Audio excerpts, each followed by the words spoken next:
فوج نے ہر طرف تلاش شروع کر دی اور پھر کسی کو تہخانے سے، کسی کو کھوہ سے اور کسی کو جنگل سے پکڑ کر شام سے پہلے پہلے تمام قاتلان حسین کو مختار سقفی کے سامنے حاضر کر دیا گیا، جس نے انہیں قتل کرنے کا حکم کر دیا۔ عمرو بن سعد کو اس ظلم و ستم کی سزا دینے کے بعد مختار نے شمر سے کہا، کیا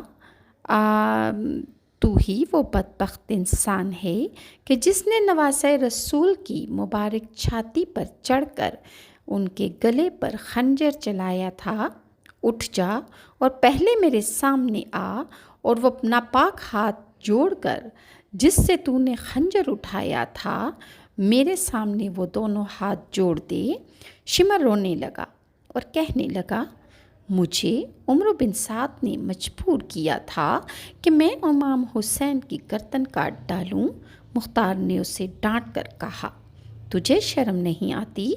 فاطمہ کے لال نے مسکرا کر جان دی اور تو جان دیتے ہوئے اتنا چلا رہا ہے اور رو رہا ہے۔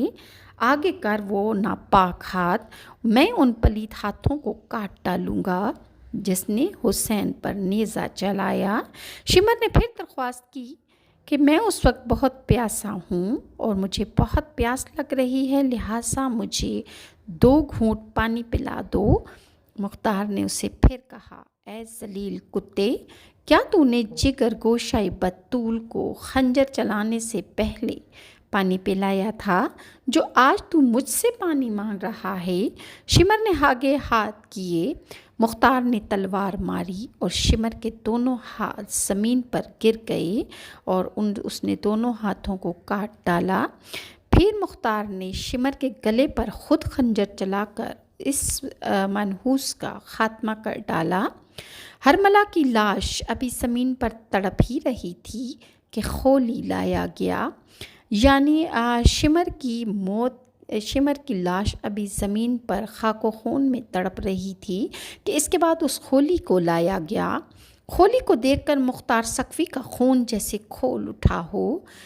مختار سقفی کی آنکھیں غصے سے سرخ ہو گئیں اور وہ گرج کر بولا، یہ ہے وہ سنگ دل اور دشمن خدا جس نے امام پاک کے سینے پاک پر برچھا مارا تھا اور پھر نواسۂ رسول کا سر اقدس نیزے پر چڑھا کر ابن زیاد کے پاس اسی کوفہ میں لایا۔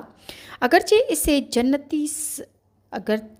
اسے جتنی بھی میں سزا دوں، اس سزا کے بدلے میں میرے کلیجے میں